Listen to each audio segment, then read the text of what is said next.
chai đại priệt chân chân cho chất group na hơi tập pre cầm chai nâng à hãy xây vật lý nè sẽ bầu liệp chẳng riêng bị đam nâng việc cro ta đam rốt cái vay cái bọ chẳng à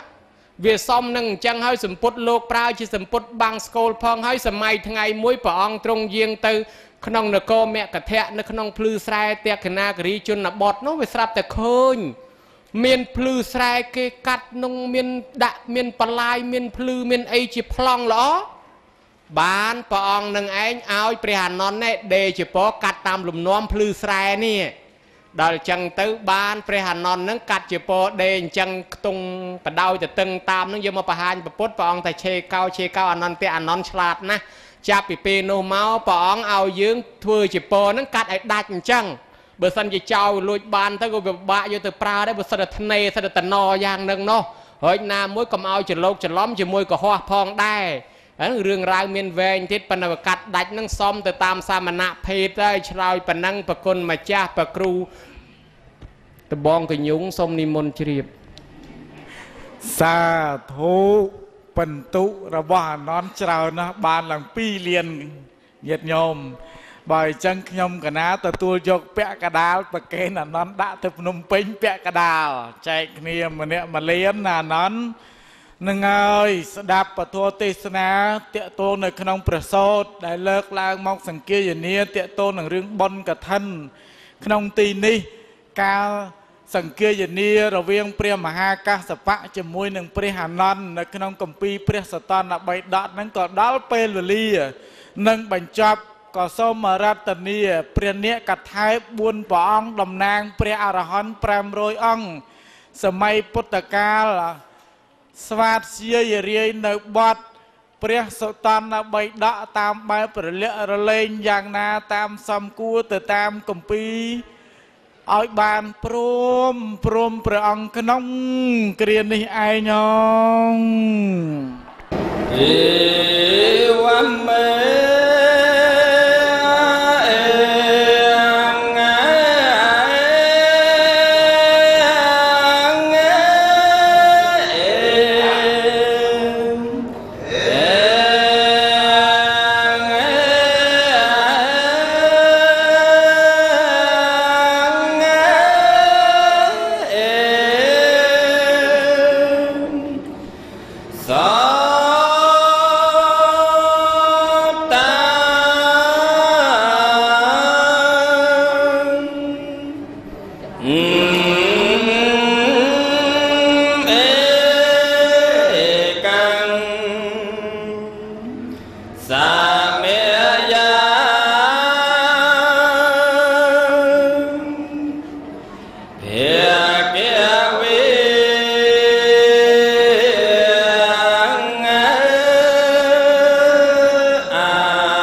ណា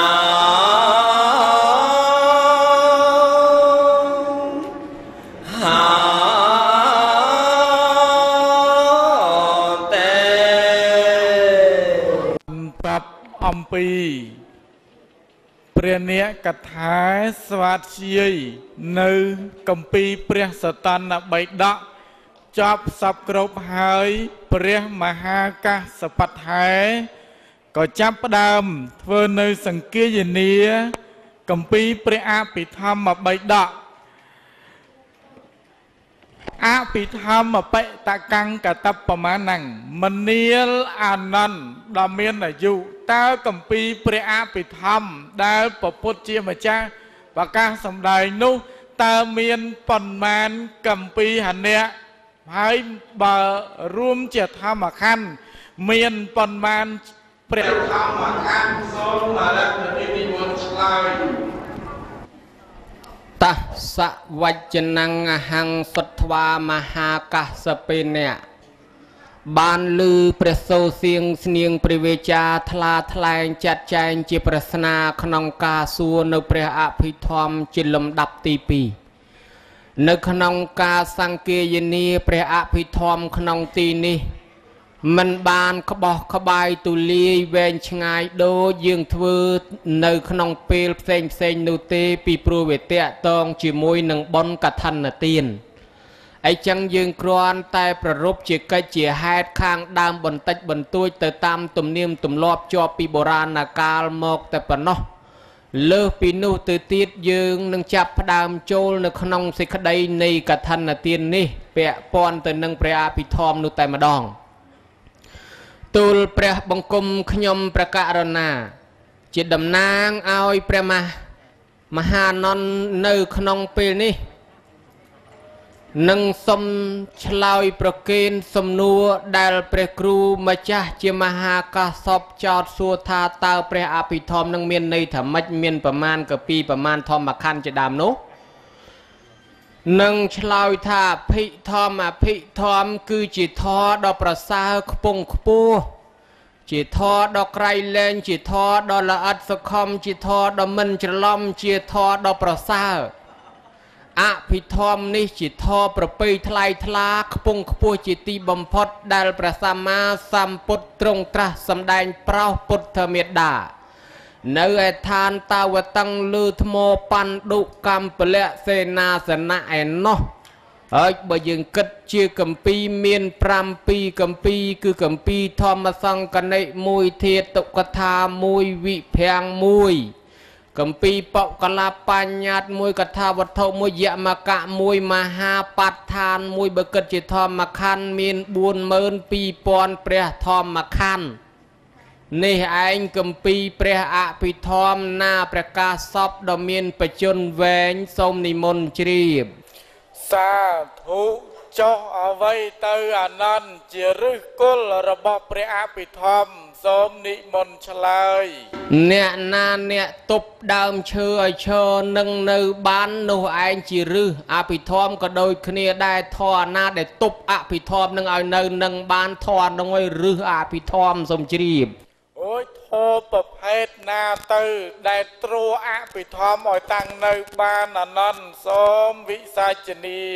អព្រះគុណណាស់ម្ចាស់ថ្លៃមុននឹងឆ្លើយនិយាយពីគុលនិយាយពីឫសចឹងនឹកឃើញសំណួរមួយស្អីគេដើមនៅឯជើងភ្នំបេះផ្លែនៅលើភ្នំសូមនិមន្តឆ្លើយ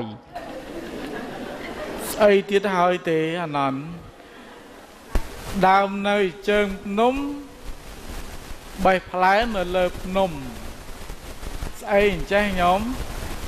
អានឹងវាដើមវាវល់មកទៅក៏ដើមវានៅជើងភ្នំនេះវាវល់វាឡើងទៅដល់លើភ្នំផ្លែនៅលើហើយស្អីគេពាំងបាយជូរទៅពាំងបាយជូរអញ្ចឹងនៅអីប៉ណន់គ្មានឃើញឡើងភ្នំផងឃើញគេបេះនៅទ្រឿងនោះខ្ញុំកណាពីម្សិលមួយថ្ងៃហ្នឹងទៅសម្ដែងទេសនាក្រែ3នៅឯភ្នំប៉ុនស្រុកភ្នំស្រួចខេត្តកំពង់ស្ពឺពីម្សិលមួយថ្ងៃហ្នឹងទៅដល់អាជើងភ្នំប៉ុនហ្នឹងក៏ចោះ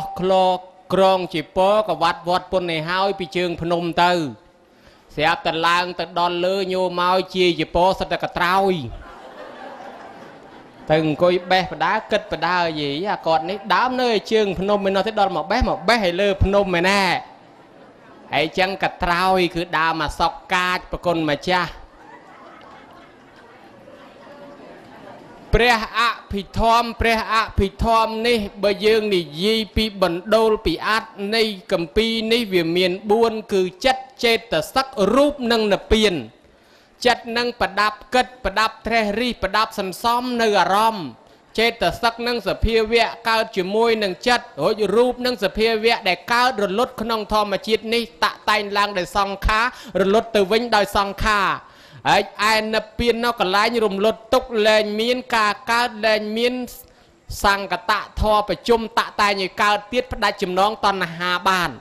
ព្រះគុណម្ចាស់សួរថាស្អីជាឫសគល់របស់អភិធម្មសូមឆ្លើយតែមួយម៉ាត់គឺចិត្តជាឫសគល់នៃអភិធម្មមិនមែនហុកហើយក៏មិនមែនប៉ែតទេគឺចិត្តណាអង្គម្ចាស់សូមជ្រាបសាធុចិត្តជាឫសគល់របស់អភិធម្មអូយចិត្តនឹងចិត្តស្អីគេទៅដែលជាឫសរបស់ព្រះអភិធម្មចិត្តស្វាយចិត្តខ្នោចិត្តលហុងឬក៏ចិត្តអីបញ្ជាក់បន្តិចមើលអានន្ទមិនមែនចិត្តស្វាយមិនមែនចិត្តលហុងមិនមែនចិត្តក្រូចអីទេចិត្តនេះឯងគឺចិត្តគឺជាសភាវៈមួយយ៉ាងដែលមិនមានរូបមើលទេដែលវាមាននៅក្នុងខ្លួនមនុស្សយើងទាំងអស់គ្នាព្រះអភិធម្មគឺជាធម៌ដែលសិក្សាពីមនុស្សបកស្រាយពីមនុស្សពន្យល់ពីមនុស្សព្រះអភិធម្មជាធម៌ដោះស្រាយរឿងមនុស្សដើម្បីកុំឲ្យមនុស្សនឹងវង្វេងមិនស្គាល់ខ្លួនឯងការចេះដឹងរបស់មនុស្សគឺដោយសារចិត្តការឃើញការដឹងការយល់ការទទួលរបស់អ្វីសពយ៉ាងដោយសារចិត្តអ្នកដែលនាំឲ្យមនុស្សកើតទៀតក៏ដោយសារចិត្តនាំឲ្យមនុស្សកើតទុក្ខក៏ដោយសារចិត្តនាំឲ្យមនុស្សរីកចម្រើនក៏ដោយសារចិត្តនាំឲ្យមនុស្សរំលត់ទុក្ខក៏ដោយសារចិត្តបានសុខក៏ព្រោះចិត្តបានសប្បាយក៏ព្រោះចិត្តអញ្ចឹងចិត្តនឹងនាំសត្វឲ្យកើតនាំសត្វឲ្យសប្បាយនាំសត្វឲ្យលិចលង់ទាំងអស់គម្ពីរព្រះអភិធម្មសិក្សាពីបាតុភូតចិត្តដែលមាននៅក្នុងខ្លួនមនុស្សចិត្តនេះឯងបើយើងគិតថាសន្សំនៅអារម្មណ៍ពីព្រោះអត្ថាគិតវាគិតទៅគិតជាលោកីចេញមកកុំព្យូទ័រទូរស័ព្ទវិទ្យុមញេអានឹងកើតពីចិត្តក្នុងលោកីអង្គុយគិតរកឃើញហើយដល់តែក្នុងលោកកតរៈចេះត្រេះរិះរកផ្លូវបុណ្យផ្លូវសួរផ្លូវនិព្វានអញ្ចឹងសមាធិចិត្តក្នុងលោកីក៏បានសម្រេចក្នុងលោកីសមាធិក្នុងលោកកតរៈក៏បានអាស្រ័យចិត្តជាអ្នកដឹកនាំចិត្តទេអ្នកនិយតេលោកោលោកទាំងមូលនឹងគឺត្រូវចិត្តជាអ្នកដឹកនាំបុណ្យនិងបាបអាស្រ័យទៅលើចិត្តរបស់អីអាស្រ័យទៅលើចិត្តទាំងអស់ហើយចឹងហើយបានជាគេថាចិត្តនឹងត្រេះរិះគិតសន្សំនៅអារម្មណ៍ហើយបើសិនជាវាស្ទុះចេញទៅគេហៅទៅតាមមโนទ្វាស្ទុះទៅតាមផ្លូវច្រមុះអង្គុយស្រាប់តែយាយណាគាត់បញ្ចេញប្រេងខ្យល់មកយាយនៅក្បែរធ្វើជាមកខោចងាកមកសុំបន្តិចមកអានឹងចិត្តវារត់មកទទួលតាមផ្លូវច្រមុះអង្គុយស្រាប់តែលឺគេហែកស្អីក្រាប់អាឡ័យកំពុងស្ដាប់លោកទេអារម្មណ៍វារត់ទៅតាមតិចអីស្អីចេះក្រាប់ងាកមើលស្គរក្របតើវៃលុកបជេដៃមួយទៅខាងក្រោយបាន2គ្រាប់គេដែរឧបមាអញ្ចឹងណាអានឹងចិត្តវាស្ទុះចេញទៅដឹងនៅអារម្មណ៍គេឲ្យឈ្មោះថាវិញ្ញាណអានឹងវាជាតួចិត្តទៅទទួលអារម្មណ៍ទៅតាមផ្លូវទាំង6អង្គុយស្រាប់តែច្រមុះធំភាយមកពីណាគេធ្លាប់កកោនៅក្បែរនោះនឹកឃើញចង់ទៅផ្ទះដែរបញ្ញាប់ធ្លាប់កកោអីចឹងទៅអានឹងចិត្តចឹងបានគេថាអាការៈទាំង32ប្រការរបស់យើងចិត្តនៅកដាលដូចដើមឈើ32ដើមមានស្វាមួយលូតចុះលូតឡើងពេញទៅនឹងអាចិត្តយើងនឹងវាអញ្ចឹងឯងចឹងខ្ញុំកណាចិត្តនឹងមិនមែនចិត្តលះបង់នៅលោភៈទោសៈមោហៈអ៊ីសាមច្ឆរិយៈមិនចំណែនមិនឈ្នានេះមិនប្រកែមិនប្រកាន់មិនចាប់ទោសអូសដំណើរលោកគ្រូវត្តនោះជាអូសលោកគ្រូវត្តនេះខ្ជិលលោកគ្រូវត្តនេះចេះលោកគ្រូវត្តនោះដឹងអញមហែកឋិនទៅលោកគ្រូវត្តនោះខ្ជិលអញទៅដងធ្លាយមកកាប់ឲ្យឯងផងអញទៅលោកគ្រូវត្តនោះទៅធ្វើចេតិយមួយអត់ដែលបោះចេតិយឲ្យឯងសោះសិតតែសម្រាប់មកញុកតែហ្មងហើយអញ្ចឹងទេដល់តែយើងធ្វើបន់កឋិនហ្នឹងដាក់អារម្មណ៍លែងឲ្យគិតអីកុំឲ្យមានថ្នាក់កុំឲ្យមានអ៊ីសាមច្ឆរិយៈឬក៏កុំឲ្យមានលោភៈទោសៈមោហៈនៅក្នុងខ្លួនយកចិត្តជាកណ្ដាលយកចិត្តនឹកឃើញតែពីរឿងធ្វើបន់លះបង់ឲ្យផុតពីមច្ឆរិយៈ bán bà bút trong xâm đáy thầy chê tà na hăng phí cà vế bò nhang và tia mỹ chê tà na hăng phí cà vế pa pang và tia mỹ ta tha cốt pôl tha bon hơi nâng báp về à sái ta chất nâng ai ta chất kết tư bà bật lõ ai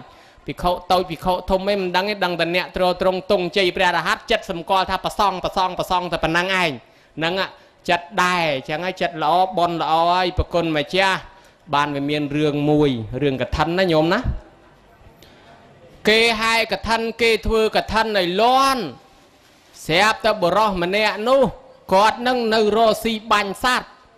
hết trong châu cả thân kê đai lư cái thà na cốt tới ban cao chi mà nu chi tê và đá ăn chít nâng khó mau pin đai ban thưa cả thân ọt miền ấy tây châu cả thân kê sao miền tập lục tầm rây mũi để luôn anh thọp bàn máu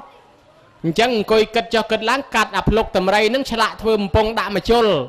bị phổ cả thân nâng miền bò để kha teng phẩm bấy miền bong sbay trai chỉ phổ rọp là hốt đòn mông mà chôn chạ ba năm mông mà chôn môi nâng mà chôn cả thân kê đá đào hàng kê đài phổ sầm mai đám cả thân mình sầm đào lư prạ sọt trai ấy chỉ thôm đôi dương à lời na ao tại ban bong sbay trai chỉ phổ bò để kha nâng cả thân à đó là pe đào hai tới miền là na kia nó tục mót sốc cho thành gì ngọp à nhoi chỉ không mà kim nâng chỉ mà hai cả thân xây thì mẹ am pung mà chôn môi pan mì đầy thời trắng á am pung mà chôn môi thứ ai nằm mà hai cái thân này kia đài mà nuôi dưỡng về thò mà đan nè để tục mót sốc cho thành gì chẳng ấy nè khắc cái nhiều chôn bồn cái pi pon bài cái pi pel hay miền vua tao mà thong tam tiết chế ấy âu trắng á chế gì cho chân lang thế còn đang hai cái thân mục lên như đi tầm mỏng hai cái thân mục khăng mong cái nhớ anh cái phong ta ọt lôi thưa cái thân phong miền là anh thưa ấy miền nè mà thay anh khăng chẳng tiết hai anh thằng khăng tới ọt ban ọp rôm chất sẽ bắt đó là na cốt tài chiết nô nhô mới quạt cao tới chỉ đát ban chỉ đát cái pan đã bị tô hàng cao khăng không pel hai cái thân nắng miền ấy không ai gọi nghi như mong đát nắng không ai gọi nghi như mong ban chỉ đát pan là sập không ai mục làng cái nhớ mau bị ấy cái thà ban chỉ đát pro ban thưa cái thân kia để em mục không ai cái nhớ nắng mau bị khăng ban ọp rôm chất ca nông chẳng ban thayយ៉ាងណាdương cầm ao thò lôi bật thò chôn lẹ khăng mình ban ấy chẳng phải giạt à mấy nam mô tây ni lô ơi xa thúc phải giặt chụp bút đâm tham mô lô ơi xa thúc vì lừa ta cười cho ngó giặt cho anh ai cái lô ơi xa thúc tiếpกับป้ายในตู้ซับบัตรnam mô tây ni lô ơi lô khỏi xa thúc lên sao lừaบัตรตู้đượcซับấy đó là châu từ đó là nóng một cái nhâm lên sao hay về cái thân này đuôi chọc sập group miền này khác bắt tăng cái bốp lôi tiệt trường cao toàn hiền giấy tới bà khăn ông chất nó cất cho cất lang sọp group à chẳng tới lên sờ bái á nó phải giạt đai nó hay sẽ ta cái pung thằng coi trom chỉ môi cao tốc tranh từ lọp mà vẫn bật bằng hao ya sờ bài trường mà cu nâng từ tiền tình sao mình thà một pẹ ở hư ha mà đón ở hành lý nhà tù sạp có bắt bài trường có bắt cái thân đi từ lọp từ vẫn coi chê mà không bữa công ta mình nâng hai anh ta cái thân vì mà bắt thì là bao thằng nâng á mà bị mình nâng hai tay á về thời đây nó tôi thiên mau bị ai nâng anh thẹp ta cầm tay mình chưa này bây giờ rương can là về chừng ngày từ tiền rồi đời chẳng phải bà đai phải thôi chun dưỡng phải bà ọp rôm chất chẳng to là phải giặt khang đào mày hao mày mách tiền chất nó nhôm ná nâng bón nó về bẹ bòn chất chẳng đai sống nì môn chì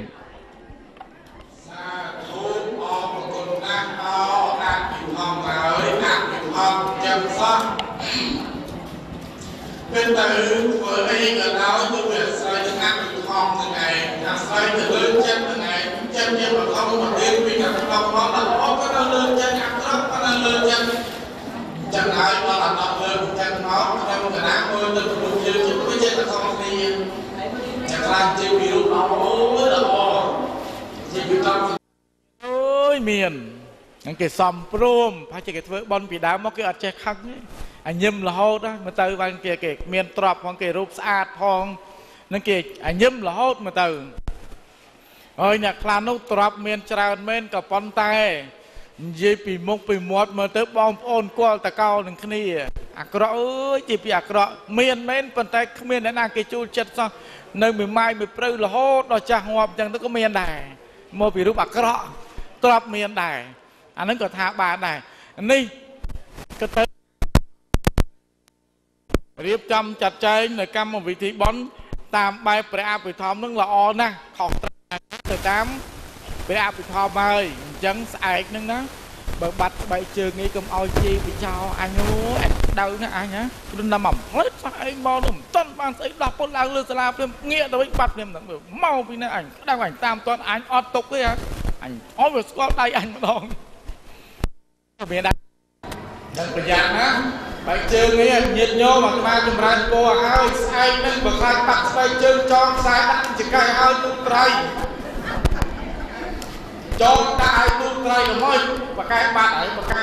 ចងដាក់ចង្កេះទូត្រៃទៅមើលដាក់ឲ្យយ៉ាងបងងល់ដល់លយលេងយេស្អែកហ្នឹងចឹងប្រយ័ត្នវាខ្លួនណាញោមហើយបើខ្លាចបាត់នោះគឺខ្លួនមានអញ្ចឹងហើយ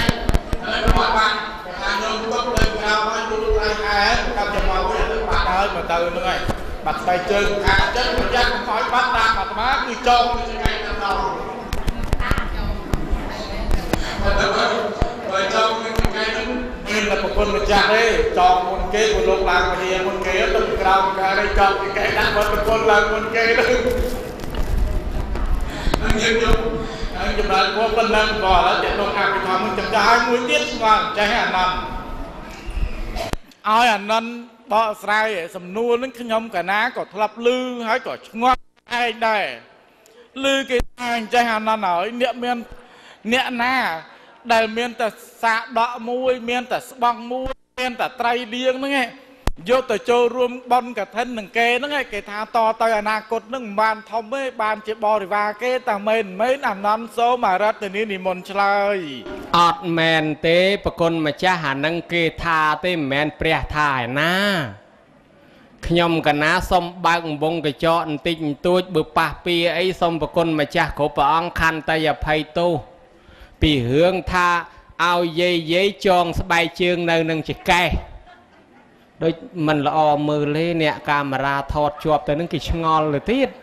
ហើយកឋិនវត្តណានោះចងស្បែកជើងចុះសក្រាចវត្តនោះមិនទទួលខុសត្រូវផងណែវារឿងឯសក្រាចវត្តនោះនឹងវត្តណាទេអាហ្នឹងវាអញ្ចឹងហើយយាយនោះក៏តមកថាដាក់កតាបពីនោះមកមិញអត់មានអ្នកជួយកាន់ជើងអញ្ចឹងទៅទៀតណាឥឡូវអាត្មាសនំពោរឿងហ្នឹងគេដោះស្រាយដោយស្រួលទេហែកឋិនទៅវត្តណាសក្រាចវត្តនោះត្រូវចាត់កងឆ្លប់ប៉ូលីសឲ្យជួយយាមស្បែកជើងហ្នឹងឲ្យគេត្រូវមានកូនសិស្សម្នាក់ពីរអង្គុយចាំយាមស្បែកជើងហ្នឹងហើយតែបាត់ស្បែកជើងហ្នឹងប្រហែលជាមិនបាច់កឋិននេះបនលើក្រោយក៏យាយលែងមកដែរណាញោមណោះតែបាត់ស្បែកជើងស្អែកហ្នឹងលែងមកហើយកឋិនណាំក្រោយហ៎